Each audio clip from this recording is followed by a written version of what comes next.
जय श्री राधे दोस्तों, केपी की वाणी चैनल में आपका स्वागत है। रोजाना राशिफल से संबंधित सभी प्रकार की जानकारी पाने के लिए हमारे चैनल केपी की वाणी को जरूर सब्सक्राइब करें। अगर आपके जीवन में सेहत, रोजगार, कारोबार, परिवार, दाम्पत्य जीवन, प्रेम संबंध को लेकर कोई भी परेशानी है तो हमें मैसेज के जरिए जरूर बताएं, आपकी जरूर मदद की जाएगी। अगर आपको अपनी शादी के बारे में जानना है कि आपकी शादी कब होगी तो आप अपना जन्मदिन कमेंट बॉक्स में बताएं, हम आपकी पूरी मदद करेंगे। अगर रिप्लाई करने में देरी होती है तो आप निराश बिल्कुल ना हो, क्योंकि आपको जवाब जरूर दिया जाएगा। अगर आप लव मैरिज को लेकर भविष्यवाणी पाना चाहते हैं कि आपकी शादी लव मैरिज होगी कि नहीं, माता पिता की सहमति मिलेगी कि नहीं, तो आप अपना और अपने पार्टनर का जन्मदिन कमेंट बॉक्स में बताएं। हम आपको मूलांक के हिसाब से यह जानकारी देंगे कि आपकी लव मैरिज होने की संभावना कितनी अधिक है, यानी कि लव मैरिज होगी अथवा नहीं होगी। जैसा कि शास्त्रों में बताया गया है कि अंक ज्योतिष के अनुसार और कुंडली के अनुसार से लव मैरिज की गणना की जाती है। तो कुंडली के हिसाब से अगर आपको जानकारी प्राप्त करनी है तो आप केपी की वाणी से संपर्क कर कुंडली बनवा सकते हैं। वहीं मूलांक के हिसाब से आपको यह जानकारी प्राप्त हो जाती है कि आपकी लव मैरिज होगी अथवा नहीं होगी। तो आप कमेंट बॉक्स में अपना और अपने पार्टनर का जन्मदिन बताएं। समय के अभाव के चलते आपको यथाशीघ्र जवाब देने में असमर्थ हूँ, इसके लिए क्षमा प्रार्थी हूँ। आप निश्चिंत रहें, हताश और निराश बिल्कुल ना हो, क्योंकि आपको जवाब जरूर दिया जाएगा और आप लाइव कार्यक्रम में अपने सवाल के जवाब पा सकते हैं। दोस्तों, आपको बताना चाहूंगा कि अब आप शादी से संबंधित सभी प्रकार की जानकारी कुंडली बनाकर प्राप्त कर सकते हैं कि आपकी शादी कब होगी, कहाँ होगी, कैसे होगी, किससे होगी, किस नाम से हो सकती है, किस राशि से करनी चाहिए, किस दिन शादी होगी, किस महीने शादी होगी, जीवन साथी का रंग रूप स्वरूप स्वभाव कैसा होगा आपका और उनका कैरियर कैसा होगा। कुंडली के हिसाब से अगर आप किसी से प्रेम प्रसंग में हैं और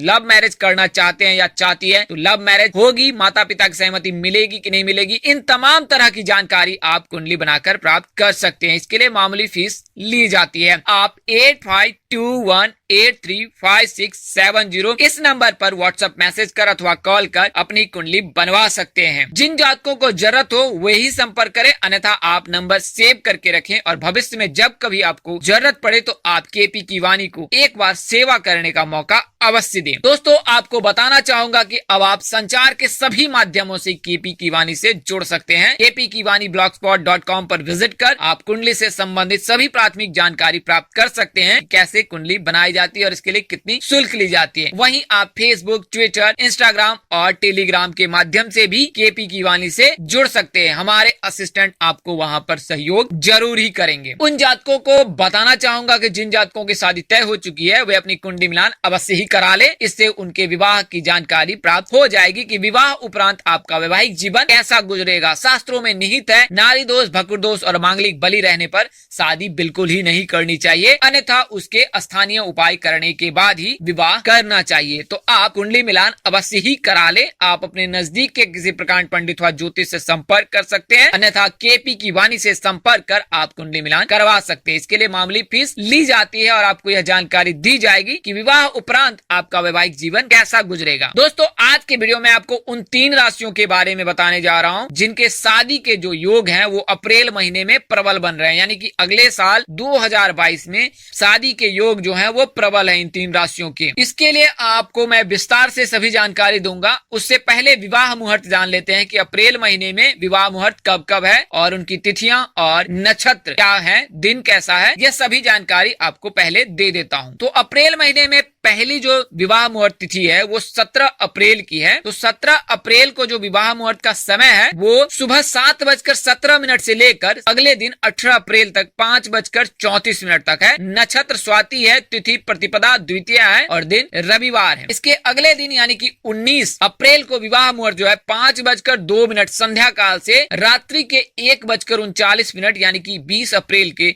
दिन तक है। नक्षत्र अनुराधा है जबकि तिथि चतुर्थी है। इसके अगले तिथि जो है वो अप्रैल 21 का है, इस दिन गुरुवार पड़ रहा है। शुभ विवाह मुहूर्त जो है 10:22 सुबह से लेकर रात्रि के 9:52 तक है। नक्षत्र मूल है और तिथि षष्ठी है। वहीं अगली जो तिथि है वो 22 अप्रैल की है, दिन इस दिन शुक्रवार पड़ रहा है। शुभ विवाह मुहूर्त जो है 8:14 संध्या काल से प्रातः काल 5:48 यानी कि अप्रैल 23 तक है। नक्षत्र उत्तराषाढ़ा है जबकि तिथि सप्तमी है। अगली तिथि 23 अप्रैल को है। यह दिन शनिवार का है। शुभ विवाह मुहूर्त 5:48 सुबह से संध्या काल 6:54 तक है। नक्षत्र उत्तराषाढ़ा है, जबकि तिथि अष्टमी है। इसके बाद जो है अंतिम तिथि 28 अप्रैल को पड़ रही है। शुभ विवाह मुहूर्त 4:29 संध्या काल से रात्रि के 12:26 अप्रैल 29 तक है। नक्षत्र उत्तर भाद्रपद है, रेवती है, जबकि तिथि त्रयोदशी है। यानी कि 17, 19, 21, 22, 23 और 28 इन तिथियों को अप्रैल में 3 राशियों के शादी के योग प्रबल बन रहे हैं। आइए उन राशियों के बारे में जान लेते हैं। उससे पहले मैं आपको कुछ प्राथमिक जानकारी उन माता पिताओं को देना चाहता हूं जिनकी कन्या विवाह योग्य है अथवा उनकी बेटी की शादी होने वाली है। तो विवाह में स्त्रियों के लिए गुरु बल तथा पुरुषों के लिए रवि बल देख लेना चाहिए। यानी कि विवाह में स्त्री का जो है गुरु का मजबूत होना जरूरी है और पुरुषों का रवि मजबूत होना चाहिए। कन्या एवं वर को चंद्र बल श्रेष्ठ अर्थात चौथा, 8वां, 12वां चंद्रमा नहीं लेना चाहिए। अगर चौथे घर में, 8वें घर में, 12वें घर में चंद्रमा है तो नहीं ही शादी करनी चाहिए। गुरु तथा रवि भी चौथे, 8वें, 12वें में नहीं लेना चाहिए। इस स्थिति में भी शादी नहीं करनी चाहिए। विवाह में मास ग्रहण के लिए व्यास ने कहा है माघ, फागुन, बैसाख, मार्गशीर्ष, जेठ, आषाढ़ महीनों में विवाह करने से कन्या सौभाग्यवती होती है। इसे ध्यान से सुनिएगा कि माघ महीने में, फागुन महीने में, बैसाख में, मार्गशीर्ष, जेठ और आषाढ़ इन महीनों में अगर आप लड़की की शादी करती हैं तो कन्या सौभाग्यवती होगी। वहीं रोहिणी, उत्तरा, रेवती, मूल, स्वाति, मृगशरा, मघा, अनुराधा, हस्त्र ये नक्षत्र विवाह के लिए शुभ माने जाते हैं। ज्योतिष शास्त्रों में ऐसा बताया गया है। इन नक्षत्रों में शादी करने से कन्या और वधू यानी कि कन्या और वर दोनों के वैवाहिक जीवन में खुशहाली आती है। विवाह में सौर मास ग्रहण करना चाहिए। सौर मासो विवाद हो यज्ञादो सावनस्मता अब्दिके प्रत्यकारे च चांद्रो मासः प्रशस्यते। गुरुवार, शुक्रवार, बुधवार और सोमवार इन वारों में कन्या के विवाह करने से कन्या सौभाग्यवती होती है। यानी कि सोमवार, बुधवार, गुरुवार, शुक्रवार के दिन अपनी कन्या का विवाह अवश्य ही करें। इससे कन्या सौभाग्यवती होती है। विवाह में चतुर्दशी और नवमी इन दोनों तिथियों का त्याग ही कर देना चाहिए। इन तिथियों में शादी नहीं करनी चाहिए। इससे विवाह उपरांत वैवाहिक जीवन में दिक्कत आती है। तो इस चीजों का आप ध्यान रखें। आइए अब आगे की जानकारी देता हूं। तो बता दूं कि कन्या के जो विवाह कारक है गुरु माने जाते हैं। तो कन्याओं को गुरु को मजबूत करना चाहिए। वहीं लड़कों को शुक्र को मजबूत करना चाहिए। शुक्र को स्त्री सुख और विवाह सुख का कारक माना गया है। यानी कि अगर लड़के शुक्र को मजबूत करें तो समस्त बाधाएं स्वतः समाप्त हो जाती है। हालांकि मांगलिक रहने पर यह नियम लागू नहीं होता है। मांगलिक वर या वधू को मांगलिक रीति रिवाजों का पालन अवश्य ही करना चाहिए। उसके दोष निवारण अवश्य ही करनी चाहिए। इसके लिए कन्या अथवा वर दोनों को ही इस चीज का ध्यान रखना चाहिए। इसके अलावा अन्य जो जातक है उन्हें गुरु और शुक्र को मजबूत करना चाहिए। गुरु को मजबूत करने के लिए भगवान विष्णु जी की पूजा अर्चना करें। गुरुवार के दिन व्रत रख सकती हैं और पीले वस्त्र धारण कर सकती हैं। पीले चीजों का सेवन करें। हालांकि गुरु कमजोर रहने पर केले का सेवन बिल्कुल ही नहीं करना चाहिए। लड़कों को सफेद वस्त्र धारण करने चाहिए। शुक्रवार को शिव जी को सफेद फूल अर्पित करें, इत्र और जल अर्पित करें। सोमवार के दिन कच्चा दूध चढ़ाएं और चने की दाल चढ़ाएं। साथ ही जल में काले तिल मिला हुआ अगर आप अर्घ देते हैं तो यह ज्यादा ही उत्तम होगा। इससे चंद्रमा मजबूत होता है। चंद्रमा के मजबूत रहने से मनचाहा जीवन साथी की प्राप्ति होती है। तो इस चीजों का अवश्य ही ध्यान रखें। पहले आपने जल में काले तिल मिलाकर अर्घ देना, इसके बाद कच्चे दूध का अर्घ देना और अंत में शुद्ध और साफ जल का अर्घ देना। यानी कि 3 बार शिवलिंग पर आपको अर्घ देना है। इससे समस्त बाधाएं स्वतः समाप्त हो जाएगी। शिव जी और माँ पार्वती की पूजा करने से शादी में आ रही समस्त बाधा दूर हो जाती है। तो यह उपाय जो है लड़के और लड़कियां दोनों ही कर सकते हैं। तो इससे शुक्र मजबूत होता है। शुक्र को विवाह सुख का कारक माना गया है। शुक्र के रहने पर अगर विवाह घर में यानी कि जीवन साथी के घर में सप्तम भाव में अगर शुक्र नीच भाव में भी है तो भी शादी के योग बनते हैं। तो इसके लिए हमेशा शुक्र को मजबूत करने की कोशिश करें। ज्योतिष शास्त्र ऐसा भी कहते हैं कि अगर शुक्र मजबूत हो तो जीवन साथी बहुत ही मनचाहा और दिलदार मिलता है। तो इस चीजों का अवश्य ध्यान रखें। लड़कियां गुरुवार का व्रत करें, इससे जो है सौभाग्य की प्राप्ति होती है। तो आइए अब उन राशियों के बारे में जान लेते हैं जिनकी शादी के योग अप्रैल महीने में बन रहे हैं और 17 अप्रैल से लेकर 28 अप्रैल के बीच इनके शादी के योग बन रहे हैं। तो पहली राशि जो है वो वृषभ है। वृषभ राशि के जातकों के जो शादी के योग है 23वें वर्ष से बनते हैं और इनके शादी के जो अधिकतम आयु है 28 से 29 वर्ष है। अगर किसी जातक की शादी 26-27 वर्ष तक नहीं हुई तो आप चिंतित बिल्कुल ना हो, क्योंकि 28वें 29वें वर्ष में आपकी शादी हो ही जाएगी।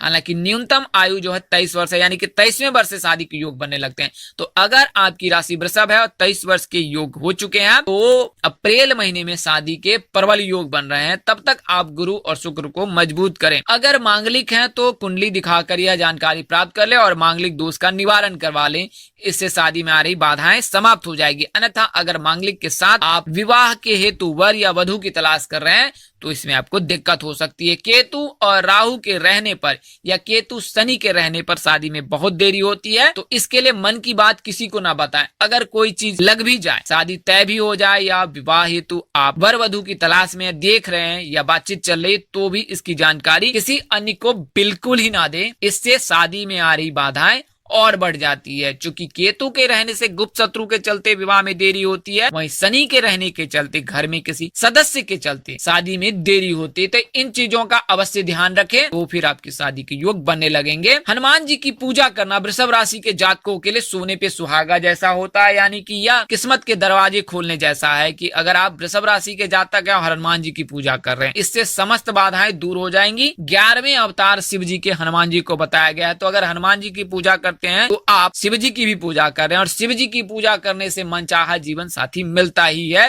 कहते हैं भोला ही भंडारी है, और भोले की पूजा करने से भोले बहुत जल्दी मान जाते हैं। तो आप हनुमान जी की पूजा करें, इससे समस्त बाधाएं दूर हो जाएगी। THP नाम से प्रस्ताव आ सकता है या शादी की संभावना उनसे है, यानी कि अप्रैल महीने में 17 से लेकर 28 अप्रैल के बीच जो विवाह की तिथियां हैं उनमें आपकी शादी अवश्य ही हो जाएगी। वैसे कई ज्योतिष मकर राशि से शादी करने की सलाह देते हैं, तो आप इस पर भी विचार कर सकते हैं। अगली राशि कर्क है। तो कर्क राशि के जातकों के जो शादी के योग हैं 25वें वर्ष से बनते हैं, और अप्रैल महीने में 17 अप्रैल से लेकर 28 अप्रैल के मध्य जो विवाह मुहूर्त की तिथियां हैं उनमें इनकी शादी होने की संभावना अधिक है। कर्क राशि के जातकों का नाम H यानी कि हौ से शुरू होता है। अगर शादी में देरी हो रही है तो हर शनिवार को पीपल के वृक्ष के नीचे सरसों के तेल का दीपक जलाएं, तो विवाह संबंधी सभी बाधाएं दूर हो जाएंगी। LGM नाम से शादी होने की संभावना अधिक है या विवाह प्रस्ताव आ सकता है। कई ज्योतिषों का कहना है कि मेष राशि के जातकों से अगर कर्क राशि के जातकों का विवाह होता है तो यह ज्यादा ही उत्तम होता है उनके वैवाहिक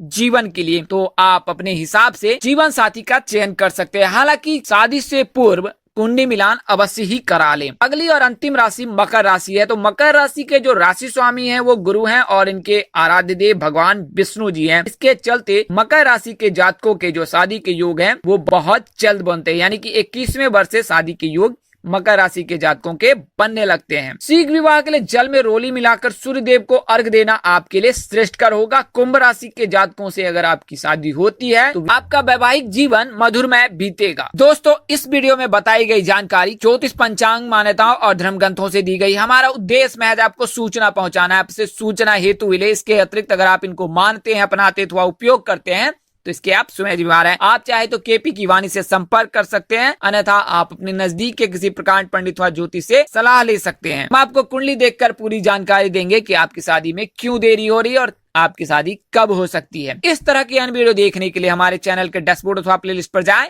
और अपनी राशि अनुसार वीडियो जरूर देखें। तो दोस्तों, आपको यह जानकारी कैसी लगी, लाइक करें, कमेंट करें और शेयर कर हमें जरूर बताएं। अगर आप मेरे चैनल पर पहली बार विजिट कर रहे हैं और कार्यक्रम पसंद आया है, वीडियो पसंद आया है, तो आप लाइक करना ना भूलें, सब्सक्राइब करना ना भूलें। माता रानी कृपा से आपके चेहरे पर हमेशा मुस्कान बनी रहे, आप सब परिवार स्वस्थ एवं सुखी रहे। आप सभी के प्यार और स्नेह के लिए आप सबको हृदय से धन्यवाद करता हूँ। आप लोग इसी तरह हमारे साथ जुड़े रहें। इन्हीं शुभकामनाओं के साथ आपसे विदा लेता हूं कि जल्द एक नए वीडियो और एक नई जानकारी लेकर आपके समक्ष हाजिर होऊंगा। तब तक के लिए मुझे इजाजत दे। आप जहां रहे मस्त रहे, स्वस्थ रहे, व्यस्त रहे। माता रानी की असीम कृपा पर बनी रहे। परम पिता परमेश्वर आपको विषम परिस्थिति में भी सत्मार्ग और सद्बुद्धि दे ताकि आपका जीवन सुखमय बीते। नमस्कार, जय श्री राम दोस्तों, जय श्री कृष्णा, जय माता दी, जय वाहिगुरु।